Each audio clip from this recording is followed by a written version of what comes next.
अस्सलामु अलैकुम वरहमतुल्लाहि वबरकातुहू। मेरी सोशल मीडिया फैमिली, कैसे हैं आप लोग? उम्मीद करती हूँ कि आप लोग बिल्कुल खैरियत से होंगे। मैं भी बिल्कुल ठीक हूँ। तो चलिए बिना देर किए आज की हदीस को शुरू करते हैं।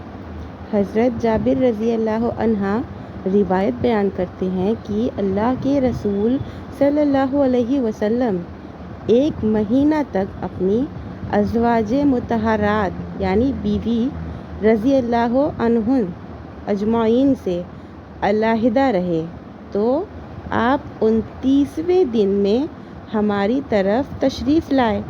तो हमने अर्ज़ किया कि आज 29वां दिन है। फिर आप सल्लल्लाहु अलैहि वसल्लम ने फरमाया कि महीना 29 दिनों का भी होता है, और आपने दोनों हाथों को 3 मरतबा हिलाया और आखिरी मरतबा में एक उंगली को बंद फरमाया, यानी 29 दिन का होता है। फ़वाइद इस हदीस से क्या समझ में आता है? बीवी की तरबियत के वास्ते इला कर सकते हैं, यानी उनको समझाने के लिए थोड़ा उनसे दूर रह सकते हैं, लेकिन ऐसा नहीं कि आप साल भर 4 साल, वो चीज़ें नहीं हैं।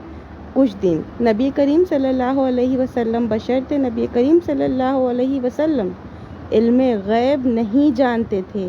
महीना 29 दिन का भी होता है, जैसे कि फरवरी।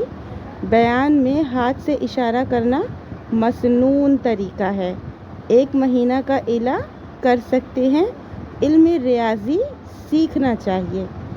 तो इस हदीस से जो हमें समझ में आया है वो बेसिक चीज़ यही है कि अगर हम कोई शौहर अपनी बीवी से नाराज़ हैं तो 1 महीने का इला कर सकता है। नबी करीम सल्लल्लाहु अलैहि वसल्लम भी ऐसा कर चुके हैं। और फरवरी के महीना जैसे कि हम सबको पता है कि 29 दिन का होता है।